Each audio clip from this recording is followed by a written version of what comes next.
Today, our topic is applications of refrigeration in chemical and process industries.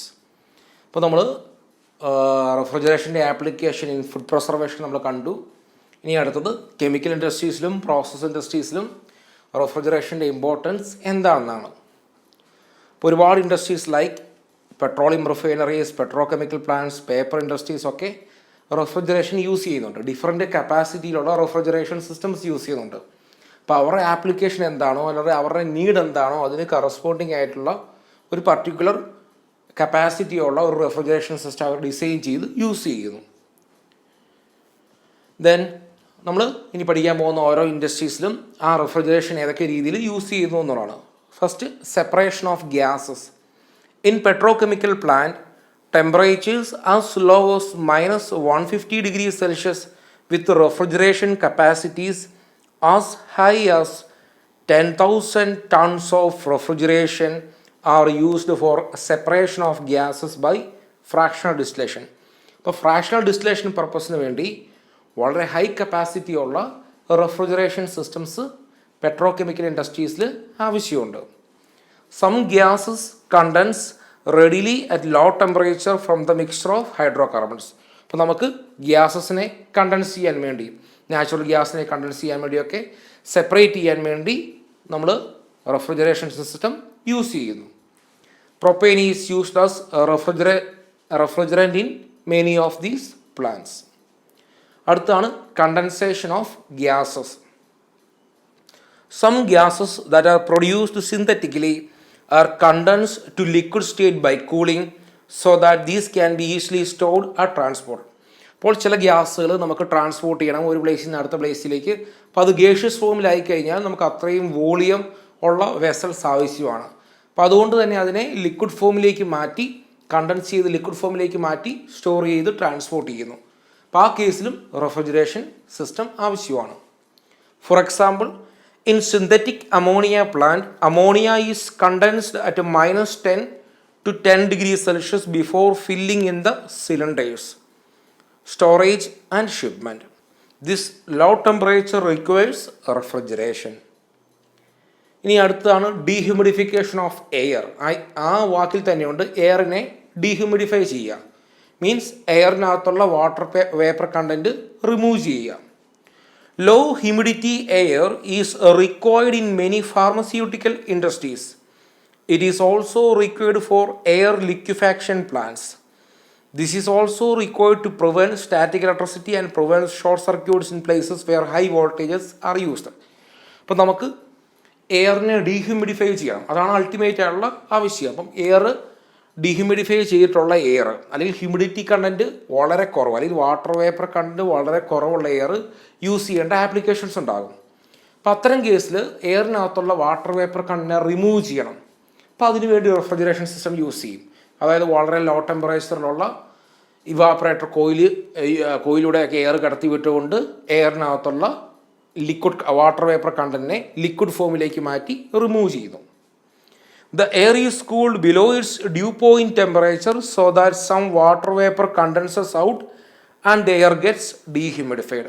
അപ്പോൾ എന്താണ് due point temperature എന്നൊക്കെയുള്ളത് നമ്മൾ module 5 discuss ചെയ്യും. അപ്പോൾ ഇനി ഇത്രയും ഓർക്കുക, എയറിനകത്ത് വാട്ടർ വേപ്പർ കണ്ടൻറ്റ് ഉണ്ട്. ആ വാട്ടർ വേപ്പർ കണ്ടൻറ്റ് എപ്പോഴാണോ ലിക്വിഡ് ഫോമിലേക്ക് മാറുക അല്ലെങ്കിൽ അത് എപ്പോഴാണോ ആ ഒരു ഫേസ് ചേഞ്ച് നടന്ന് ലിക്വിഡ് ഫോമിലേക്ക് മാറുന്ന ആ ടെമ്പറേച്ചറാണ് ഡ്യൂ പോയിൻറ്റ് ടെമ്പറേച്ചർ. അപ്പോൾ നമ്മൾ അത്രയും താഴ്ന്ന ടെമ്പറേച്ചറിലുള്ള കോയിൽസ് യൂസ് ചെയ്തുകൊണ്ട് എയറിനകത്ത് നിന്ന് വാട്ടർ വേപ്പറിനെ ലിക്വിഡ് ഫോമിൽ റിമൂവ് ചെയ്യാൻ സാധിക്കുന്നു. Then solidification of solute. One of the process of separation of a substance or pollutant or impurity from liquid mixture is by solidification at low temperature. അപ്പോൾ നമുക്ക് ഒരു പ്രോഡക്റ്റിൽ നിന്ന് അടുത്ത പ്രോഡക്റ്റ് സെപ്പറേറ്റ് ചെയ്യണം.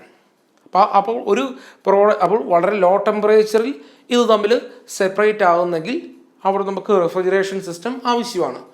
ഫോർ എക്സാമ്പിൾ, നമ്മളിപ്പോൾ food product എടുക്കുക. അപ്പോൾ food പ്രോഡക്റ്റിലുള്ള വളരെ കൂടിയ നെയ്യ് ഇതൊക്കെ നമുക്ക് സെപ്പറേറ്റ് ചെയ്യാൻ വളരെ ലോ ടെമ്പറേച്ചറിലേക്ക് മാറുമ്പോൾ ആ നെയ്യ് അംശം സെപ്പറേറ്റ് ആക്കാൻ സാധിക്കുന്നു. അപ്പോൾ ഈ രീതിയിൽ നമുക്കവിടെ റെഫ്രിജറേഷൻ സിസ്റ്റം അത്തരം കേസുകളിൽ ആവശ്യമാണ്. അതായത് ഒരു പ്രോഡക്റ്റിൽ നിന്ന് അടുത്ത പ്രോഡക്റ്റ് സെപ്പറേറ്റ് ആകേണ്ട കേസ്. ഉദാഹരണം ഒരു ലിക്വിഡാണ്. അപ്പോൾ ആ ലിക്വിഡിനെ ഒന്ന് കൂൾ ചെയ്ത് കഴിഞ്ഞാൽ അതിനകത്തുള്ള നമുക്ക് ആവശ്യമില്ലാത്ത ഒന്ന് ഒരു സോളിഡ് ഫോമിലേക്ക് മാറുന്നെങ്കിൽ അങ്ങനെ റെഫ്രിജറേഷൻ സിസ്റ്റം ഉപയോഗിച്ചുകൊണ്ട് അത് സോളിഡ് ഫോമിലേക്ക് മാറ്റി ആവശ്യമില്ലാത്തതിനെ റിമൂവ് ചെയ്ത് കളയുന്നു. അപ്പം അത്തരം കേസിൽ റെഫ്രിജറേഷൻ സിസ്റ്റം ആവശ്യമാണ്. അതിന് എക്സാമ്പിളായിട്ട് പറയുന്നത് lubricating oil is de-waxed in petroleum industry by cooling it below -25 degrees Celsius. Then removal of heat of reaction. In many chemical reactions, efficiency is better if the reaction occurs below room temperature. This requires refrigeration. If these reactions are exothermic in nature, then more refrigeration capacities are required. അതായത് നമ്മളിപ്പോൾ ഒരു chemical reaction നടക്കുന്നു, അപ്പോൾ ആ chemical reaction exothermic ആണെങ്കിൽ heat generate ചെയ്യുന്നു എന്ന് കരുതുക. അങ്ങനെയെങ്കിൽ അവിടെ ആ ഹീറ്റിനെ റിമൂവ് ചെയ്യാൻ വേണ്ടി നമുക്ക് റെഫ്രിജറേഷൻ സിസ്റ്റം ആവശ്യമായിട്ട് വരും. ഏറ്റവും സിമ്പിളായിട്ട് പറയുകയാണെങ്കിൽ വേപ്പർ അബ്സോർപ്ഷൻ സിസ്റ്റത്തിൽ നമ്മൾ അബ്സോർബറിൻ്റെ കേസ് പറഞ്ഞ പോലെ അബ്സോർബർ റെഫ്രിജറന്റിനെ അബ്സോർബ് ചെയ്യുമ്പോൾ അതൊരു എക്സോതെർമിക് റിയാക്ഷൻ ആണ്, അതുമൂലം ഹീറ്റ് ജനറേറ്റ് ചെയ്യുന്നു. ആ ഹീറ്റ് റിമൂവ് ചെയ്യാൻ വേണ്ടി നമ്മളൊരു കൂളിംഗ് സിസ്റ്റം യൂസ് ചെയ്യുന്നു എന്നതുപോലെ. Then production of viscose rayons, cellular acetate, synthetic rubber are some of the examples. Also fermentation is also one of the example. Then cooling for preservation. Many compounds decompose at room temperature or these evaporate at a very fast rate. Certain drugs, explosives and natural rubber can be stored for longer periods at lower temperature. അപ്പം decompose ചെയ്തു പോകുന്ന അല്ലെങ്കിൽ degrade ചെയ്തു പോകുന്ന എന്തെങ്കിലും തരത്തിലുള്ള products ഉണ്ട് എങ്കിൽ ആ പ്രോഡക്റ്റ് ലോ ടെമ്പറേച്ചറിൽ മെയിൻറ്റെയിൻ ചെയ്യുമ്പോൾ അതിൻ്റെ ഡിഗ്രഡേഷൻ കുറയുന്നു എങ്കിൽ നമുക്കവിടെ റെഫ്രിജറേഷൻ സിസ്റ്റത്തിൻ്റെ ആപ്ലിക്കേഷൻ വരുന്നു. Then recovery of solvents. In many chemical processes, solvents are used, which usually evaporate after reaction. These can be recovered by condensation at low temperature by refrigeration systems. Some of the examples are acetone in film manufacture and carbon tetrachloride in textile production. Then special applications ആണ്, അതെല്ലാം കുറേയൊക്കെ നിങ്ങൾക്ക് അറിയാവുന്നതാണ്.